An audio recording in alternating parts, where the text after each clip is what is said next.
Yo, what's up, Hivers? Happy ThreeTuneTuesday, man. Is it just me, or do the weeks go faster and faster? And it's the weekend market vlog. Next thing you know, you blink and it's Thursday night the next week. You know what I'm saying? But I hope everybody's good.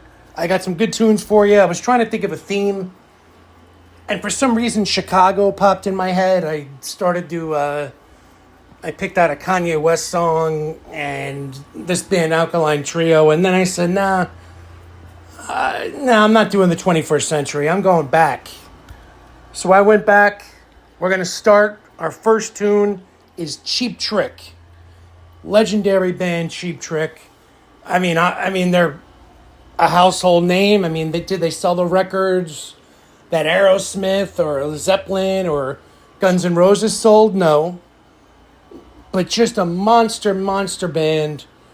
I guess compared to some others, maybe not as big. But I think everybody knows the song Surrender.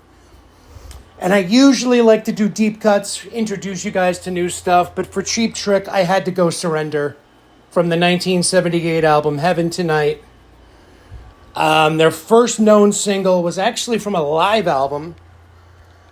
And it was... want you to want me, I need you to need me.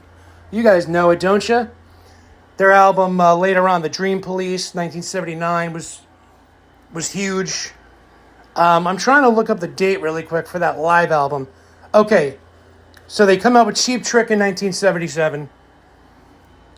They don't really blow up.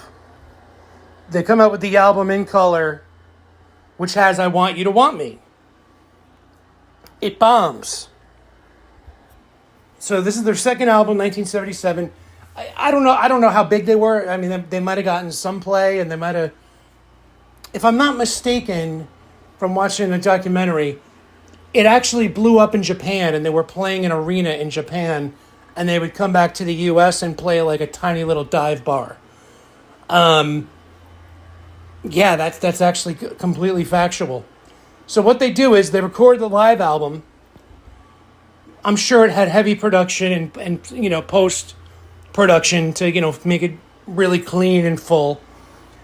And they release it as the single in the U.S., the live version. They re-release the song, but do the live version, and it blows up. Let me just double-check the name of that live album. Their very first one, 30th anniversary. Oh, it was recorded in Japan, too. So it was recorded April 28th, 1978. So it was recorded, the 78 album, Heaven Tonight, came out in late 78. Do they have any songs? So they played a couple songs from the upcoming album. But anyway... The first breakthrough single in the U.S. and Europe was the live version of I Want You to Want Me. Anyway, some useless information you didn't need to know. Next up, I figured I would do this in decades since we're doing it. You know what I mean? We're going to go with a punk band from the Chicago scene. Chicago really doesn't get a lot of recognition for 80s punk. Southern California. Gets huge recognition.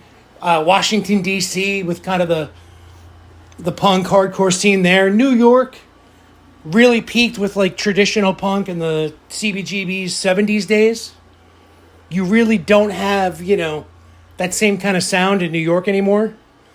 What you had was kind of like a hardcore, kind of different thing kind of show up. But I think you could still put it under the same label as punk, even though it was very different. Where else? I mean, obviously London, had its like post-punk stuff going on, but Chicago, you never really hear about Chicago. There's a band or two out of random cities. You have Husker Du out of Minneapolis, but Chicago, is like the junior to New York City. It's like L.A., which definitely had a ton of punk in the late 70s, 80s. New York, which even though the punk kind of turned into something else after, the Ramones and all that stuff in the 70s. And you did have some traditional punk bands, but basically New York was more known for hardcore. It kind of evolved into something else. But you never hear about Chicago. You hear about Washington, D.C., which I guess, the 80s, and, it was fashionable to, mock Reagan. And I'm not saying that shouldn't have been done. I'm just saying it's kind of pathetic. A lot of these bands only do it when there's a Republican in office because there ain't a big difference. But let me leave my personal views out of this. So Naked Raygun is a really good punk band. They put out albums all throughout the 80s. This album came out in 89. And the song is Treason. It's just a really interesting song. I think I've shared it with you guys a long time ago when I was going over punk stuff. It's just a great song. And it's the song I wanted to put on. Yeah, their first album was 83, second album 84, 85, 88, and then 89. Finishing off with their last album in 90. The drummer for this band was Steve Albini, who was also, well, he became a famous producer. Produced Nirvana In Utero, produced Bush 16 Stone. He also produced a lot of underground punk bands. He produced the Pixies record, Surfer Rosa, I believe. And just a great producer and very unique sound. And he was the drummer for Naked Raygun, at least for a period. And, there were definitely other bands there, but none of them really. And I wonder if Steve Albini wasn't the drummer, if Naked Raygun would even be as well known as they are. I think a lot of people went back because Steve Albini became a known producer. They kind of went back to see what his band sounded like. It's weird because it's really, really, really good stuff. Like, you would expect this band to be in the same breath as, I don't know, what's a band from the 70s, Social Distortion? Well, no, because they kept going and they broke in the 90s. But, one of those bands that, the Adolescents or the Dead Kennedys, like they're sound-wise, I think they deserve to be kind of in the same breath. But yes, Chicago, definitely had a small punk scene. Apparently these guys got their asses kicked. The club used to be really close to where the Cubs play baseball, and all the jocks would beat the shit out of the weird-looking punks when they were walking out of the games at night.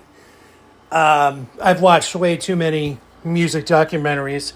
I didn't even plan on talking about that. Third pick, we're going with Urge Overkill. This is a band, they probably started in the very late 80s, but this is a band that peaked in the 90s. Their first album was 89, second album 90, and then they have something in 91, and then 93 and 95 were their two records that got the most play. Definitely kind of a classic, just rock and roll band. With what was going on in 93, they're not grunge. I wouldn't even call it alternative. They're just kind of like rock. It's just like a rock and roll band. And I guess that 95 album was actually, Exit the Dragon was actually their last record. I love a song. There's two songs I love on that record, The Break and Need Some Air. But I'm going to go the 93 record, Saturation, the opening track, Sister Havana. When you hear the guitars, it sounds like it could have come out in the 70s or 80s. It's just rock and roll. You might know these guys from their cover that made an appearance in a wildly good and famous movie. Girl, you'll be a woman soon. That was Urge Overkill doing a cover. So you might know that version from the movie. You guys know it. Come on. Pulp Fiction. You got it, right? I didn't stump you on that one. The song Sister Havana. Again, just a good rock and roll band from Chicago. Probably was in the underground for a good portion of the late 80s. But I knew them from their 90s stuff. So we're going to call it 90s. That's when this song was released, 1993. So we got 78, we got 89, we got 93. And these are the three bands I chose from Chicago. I hope you enjoy. All right, you want a bonus jam? Honestly, I don't want to taint the 70s, 80s, 90s music with, the stuff in the 21st century, but there is a band I like. And kind of the same thing with, like, Urge Overkill. Obviously, if they were signed to a major label in the early to mid-90s, obviously they were playing as a band in Chicago in the late 80s before they were, before they had an album out. So the band, the Alkaline Trio, probably started in 96 or 97. Their first album actually did come out in 98. Very rough recording, small, tiny label. Their first album that people, where they really sold a bunch of records was 2001's From Here to Infirmary. Kind of a pop-punk band mixed with kind of a gothy alternative vibe. I'm actually going to go with the 2005 album Crimson. And I'm going to pick track 3, the song Burn. I would describe it as kind of just alternative rock. Definitely heavily influenced by like Joy Division and some of that classic stuff. At least that's what Matt Skiba, the lead singer, I've heard him say in interviews and whatnot. Some of their stuff is a little poppy punk. Some of their stuff is kind of raw and different. I just thought this was kind of a good midpoint of their career. Well, I say midpoint, but 2005, and they started in 97, 98. Their first album was 98. It felt like well into their career when I remember seeing them live in 2002, 2004. I saw them for the tour when their second album came out. I saw them headline. So that was 2003 or 2004. I remember I was under 21 and I was drinking a 40 out of a paper bag, and a New York City police officer pulled over, wrote me a summons for underage drinking and for open container. And I remember having to go in front of a judge months later. And he actually said, "That's ridiculous that they wrote you 2 separate citations. I'm dismissing one, $25 fine." It wasn't that bad, but it was a pain in the ass to get down to the city and wait in the court for 8 hours. So that's one of my memories from seeing the Alkaline Trio. I was outside Irving Plaza. I was 19 or 20. I must have been 19. And, I remember a lot of their fans were talking about how their new albums kind of sounds more indie and goth and less pop punk. And, people were upset. It was just kind of funny, the scene politics of back in the day. But Alkaline Trio from Chicago grew up going to shows. I'm sure that they grew up catching the tail end of seeing Naked Ray Gun live. I'm sure they saw Urge Overkill. And there were other bands that came out of Chicago. Not Mest, excuse me.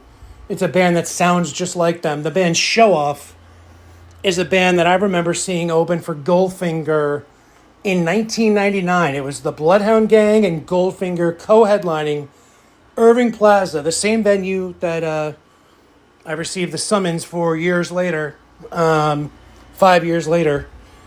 But I was like a freshman in high school, and I was allowed to go to this show. And the Bloodhound Gang didn't have their big hit yet, so they were actually, I think they were supposed to co-headline and play first, but then, I don't know, I guess they had some success with like a song before that song that blew up later. You know the song I'm talking about. You and me, baby, ain't nothing but mammals. Let's do it like what do on the Discovery Channel. Hear me now. That was a huge hit. It was kind of a song. They were like mocking that kind of music. Kind of what happened to Sugar Ray, Well, I just want to fly. They were kind of like a hardcore alternative band. But anyway, got you some bonus music talk. Probably more than you can deal with. But check out the tunes. Leave a comment down below. I've noticed kind of a drop in interaction on Hive in general, not just with me. I appreciate the upvote, but I'd appreciate a comment even more. Let me know, have you heard any songs besides Cheap Trick? Did this, did you think some of the songs were pretty terrible? Did you like one so much that you went and actually looked up the album? That's why I put the album information and the year and the band information so just clear underneath the songs and the album covers. That's why I put all that information. So you could easily go to a streaming service and just know the record, know the artwork, and look it up. If you really like the song Treason from Naked Ray Gun, you might really like some of the other songs on the record. If you like Urge Overkill's song and you never heard of them besides that clip in Pulp Fiction, well, you'll probably like a few other songs, and maybe you want to check out, the album that came out right after that has a similar sound. That's why I gave it a mention. And let's leave it here. This has got a little bit long. But I love doing the music vlogs on Hive. I kind of feel like that's my calling. Hive is in a weird place where the price is just so depressed. It's not even Bitcoin versus Hive, which obviously it's ridiculous from any point in time, whether it's the 2021 high, the 2022 low, any point in between or before or after. Bitcoin just destroys Hive. But the thing that's much more concerning, because Bitcoin's beating all the altcoins for the most part, even Ethereum, which a lot of the other altcoins in the mid to high range kind of mimic, Ethereum's moves, it's well above the 2022 low. So Ethereum is about 2,500. The low was about 1,000 in 2022. So it's up, 2.5x. Hive is down from 25 cents to 20 cents at the moment from that same point. So Hive is actually getting destroyed by other altcoins, and not a handful, by the majority, by like 98, 99%. And that is a little concerning. I've been very honest in some comments in the last 24 hours about concerns I have, and I hope people don't take them the wrong way. I love this platform. I love Hive. I'm not powering down and running away or anything. I just think it's important to be honest and say, hey, the DHF is printing too much. We got to make some changes around here. But I love you guys. I hope everybody's good. Later.